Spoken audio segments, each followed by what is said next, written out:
desdobramento da Lava Jato foi a prisão do Lula, né? Cara, quais eram exatamente as acusações sobre ele? Igor, a gente não vê como o caso principal da Lava Jato. É mesmo? A gente não vê. A gente vê, se você olhar a 7ª fase, você chegar na 7ª, sei lá, mais de 7 grandes empreiteiras, eu confundi com a 7ª fase, mas assim, a gente chegar a várias grandes empreiteiras, prender os caras, responsabilizar, conseguir acordos que recuperaram 15 bilhões de reais. Cara, a gente conseguiu repatriar na Lava Jato 700 milhões de reais. Sabe quanto que o Brasil tinha repatriado em todos os casos juntos na história pré-Lava Jato? Menos de 45 milhões. Em um caso, a gente ultrapassou 700 milhões. Caralho. Então, cara, a gente conseguiu um caso com êxito que jamais ninguém conseguiu na história. A gente conseguiu inovando, trabalhando, se dedicando e também, é claro, contando com vários lances de sorte. Eu vejo aí um alinhamento de planetas.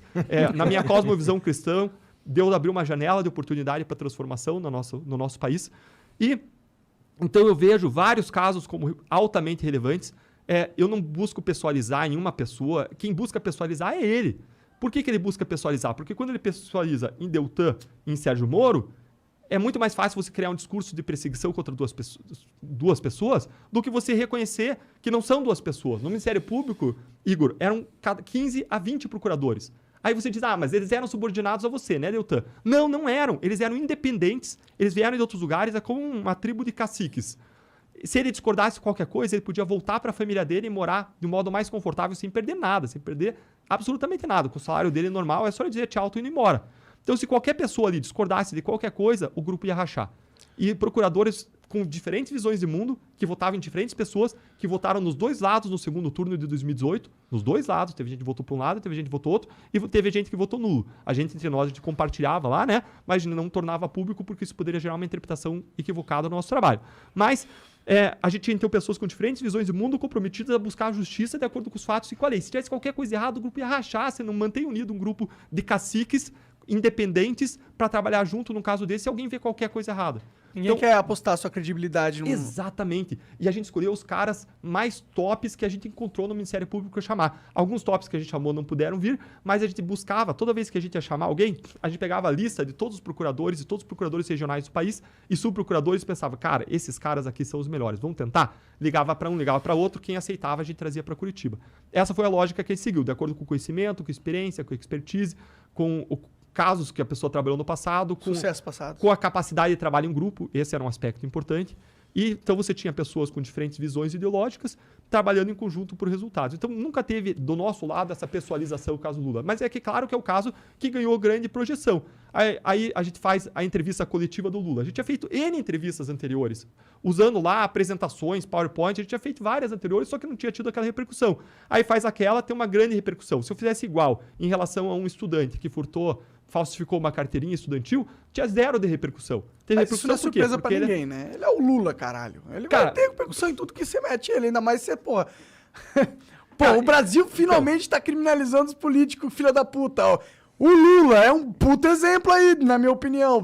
Tudo que fosse envolver esse cara ia ser um show, um espetáculo, não importa. Erro de cálculo nosso. Erro de cálculo. A gente achou que fazendo igual as outras vezes, a gente ia ter um resultado igual. Porque ele não é igual, infelizmente não é.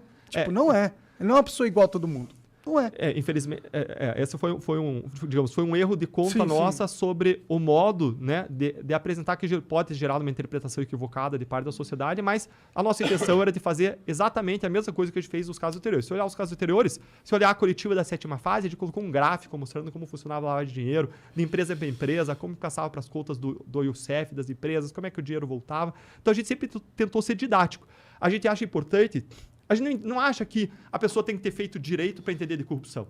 A gente não acha que a pessoa tem que pagar uma faculdade para entender de corrupção. A gente quer ser simples e levar informação simples para que a pessoa que está nos ouvindo lá, que seja o que for, professor, dono de casa, engenheiro, a pessoa entenda do problema e qual é a solução, porque eu preciso dessa pessoa se eu quero mudar o Brasil. Eu preciso do engajamento, preciso que ela entenda. Então, na Lava Jato, a gente adotou uma estratégia de comunicação de ser extremamente didático, com apresentaçõezinhas, com gráficos, e a gente fez isso em toda a Lava Jato, a gente fez isso nas redes sociais, a gente alertava para os problemas, isso é uma estratégia de comunicação maior que a gente usou sim, e que é essencial para a gente carregar a sociedade conosco, dar transparência para a sociedade confiar no nosso trabalho, confiar na credibilidade e sustentar mesmo contra todos os reveses que vinham no mundo político. E o que aconteceu no final das contas foi a mesma coisa que aconteceu na Itália. Lá na Itália, os procuradores atuaram de modo firme contra a corrupção. O sistema político gerou uma série de narrativas. Uma hora essas narrativas começaram a grudar. E quando começaram a grudar, eles passaram com o rolo compressor, descriminalizaram crimes como Caixa 2 eleitoral, eles tornaram ilegais as cooperações retroativamente, derrubando casos, coisa parecida com o que acontece hoje quando se faz essa aplicação retroativa de novas regras, e seguiram mudando para que tudo, mudaram tudo para que tudo sempre continuasse igual. O mesmo, né? Entendi. Exatamente. E uma das coisas que eu escuto bastante rádio, e eu escuto o Reinaldo Azevedo, por exemplo, falar bastante que não tem nenhuma prova contra o Lula, cara. Tem que abrir os processos e olhar. E lá você tem sentenças que explicam muito bem o que aconteceu. Qual que é o sentido? Qual é o sentido, Igor? De você ter uma reforma no sítio feito por uma empreiteira. Quantas empreiteiras do porte da OAS você vê indo fazer uma reforma num sítio? Quantas empreiteiras do porte de uma OAS você vê indo fazer uma reforma e pagando, sei lá, a cozinha de um apartamento para alguém? Essas empreiteiras, elas fazem estrada, elas fazem ponte, elas fazem refinaria. Elas não fazem elevador. Exatamente, ela não pendura quadro na parede, ela não faz cozinha. É tipo chamar um elefante para esmagar uma formiga, né? Exato. Qual que é a explicação alternativa que você me dá para isso? Não existe explicação alternativa. E mais, qual é a razão para um diretor da Petrobras dar dinheiro, segundo as acusações, segundo as evidências estão lá, para a Vacari? Qual é a razão para a Vacari poder mandar? Vacari não tinha um cargo no executivo. Vacari é de uma estrutura partidária. Por que Vacari tinha poder de mando num diretor da Petrobras?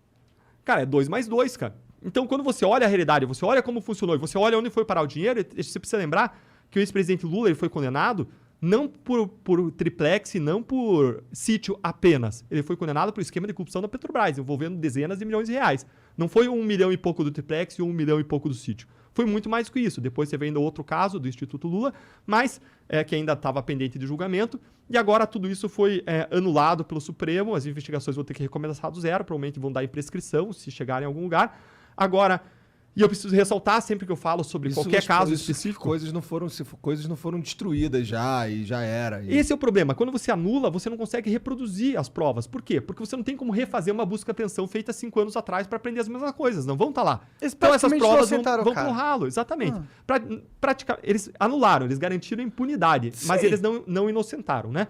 Ninguém julgou ele inocente, ninguém apontou inocente. Sim, claro. Mas é que tipo ele nunca mais vai ser preso. Por isso, provavelmente. Muito provavelmente. 99% não vai ser preso. Mas sempre que eu faço esses comentários sobre casos individuais, eu preciso ressaltar, isso vale para toda a nossa entrevista, que a última palavra é sempre da justiça, toda pessoa é presumida inocente até a última recurso, da última decisão, no último tribunal, e que eu não estou imputando culpa a ninguém. A pessoa é julgada pela justiça. Eu vi ele falando lá.